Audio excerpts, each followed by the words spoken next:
Hey, what's up everybody? So today I'm going to start a new series where I climb up the ladder on the battle spot rating battles.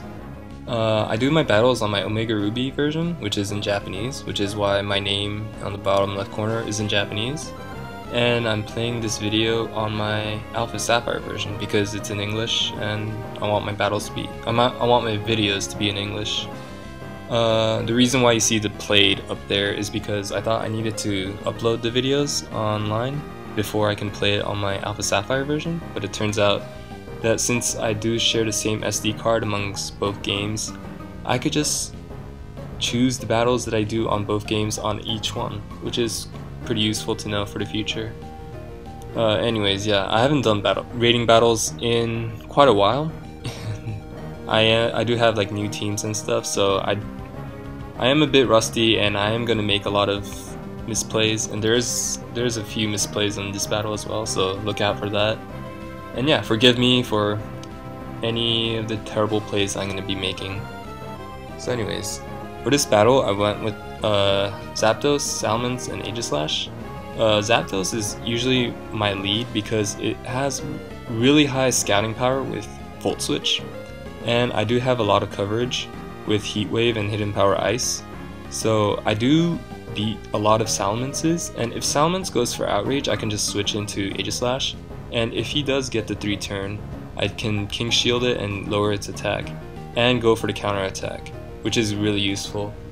My other two was Salmons and Aegislash because they're just way too good at this in this metagame right now, and yeah, I don't really have a balanced team yet. I'm still in the middle of breeding and thinking of new sets and stuff. So yeah, I don't really have a lot of choices that outshine these two. Like, these two outperforms every single other Pokemon in my team, which is why I went for them. So yeah, let's hop on into the battle against N, not the black-white N, I'm pretty sure. It's just another random person. Anyways, so the battle starts off, he leads off with the T-Tar, which is not really a good matchup for Zapdos because T-Tar does have that special defense, especially in Sandstorm. So, and I'm also fearing the potential rock move.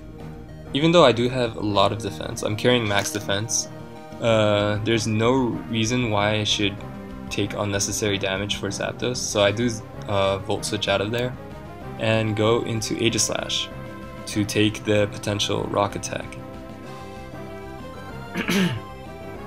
And as expected, he does go for a rock attack, Stone Edge, which I take relatively well.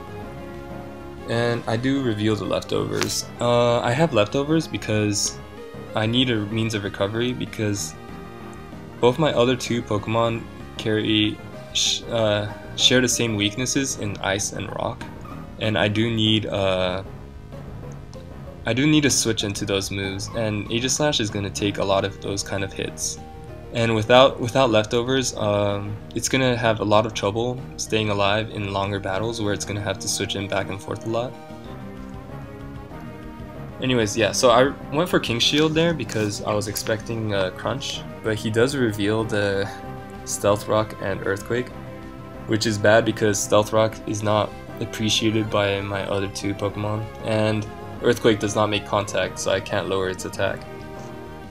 And yeah, so I go for Flash Cannon there just to get off as much damage as I can. Obviously doesn't kill T-Tar because T-Tar is a beast. And I went for King Shield here. I knew he was going to just do Earthquake again, because I do want a bit more leftover recovery, just in case I need to switch in again and take more damage. So here I was expecting another Earthquake, so I do switch out into Salamence because I can just whiff the Earthquake and get an Intimidate off to lower its attack. So Stone Edge won't be killing me unless it crits. And I'm going to take this opportunity to Mega Evolve, and I click Earthquake here just in case because I was not sure what his other two Pokemon were going to be, so I just went for Earthquake, which basically pretty much hit all of the other members of his team. and then he sends out Slowbro, and the moment I saw the Slowbro, I knew I was gonna have a hard time in this battle because Slowbro is such a tank. His defensive capabilities are off the charts, especially when he Mega Evolves, because when he Mega Evolves, his base defense stat goes up by 70, which is insane. And even this is without Mega Evolving. This is max attack, Mega Salamence, and it doesn't even do a quarter. That is insane. Anyways, I was fearing the Ice Beam here, so I do switch out and go into my Aegislash again to take in the attacks. But he reveals that he has Thunder Wave, which is an interesting choice. Yeah, I bet it's just to prepare it for the next Pokemon or his last Pokemon. Anyway, Aegislash, it doesn't really mind Thunder Wave that much because it is slow, but it's not good either because it does have a potential to miss the King's Shield and yeah, get into a lot of trouble with that. Anyways, here there was a 50-50. I could have gone for the Shadow Ball or the Flash Cannon, and in hindsight, as you'd expect from a replay video, I should have gone for the Flash Cannon because the switch was just really obvious. There was no reason for him not to switch. He needed that Slowbro to take out my Mega Salamence, and the switch into T-Tar was pretty obvious. So yeah, that was just a terrible play on my part. Yeah, I was scared of Earthquake, so I did switch out, but he reveals the Pursuit, and at this point it was pretty much GG. Yeah, that was a really good play on my opponent's part, just having a Pursue Tyranitar for that instant. I go into Zapdos, and again, I'd make a terrible misplay, and I go for Volt Switch. It's a terrible play because of Volt Switch, I'm forced into Mega Salamence, and he has a free switch in to Mega Slowbro, and he beats me one-on-one. And my other moves were Heat Wave and Hidden Power Ice, and I'm pretty sure Hidden Power Ice would have done enough to kill it for that range because the Sandstorm was out, and judging from the previous Volt Switch attack that I did, it was definitely enough to take it out. And if I did go for that, I'm pretty sure I would have won. I'm not too sure.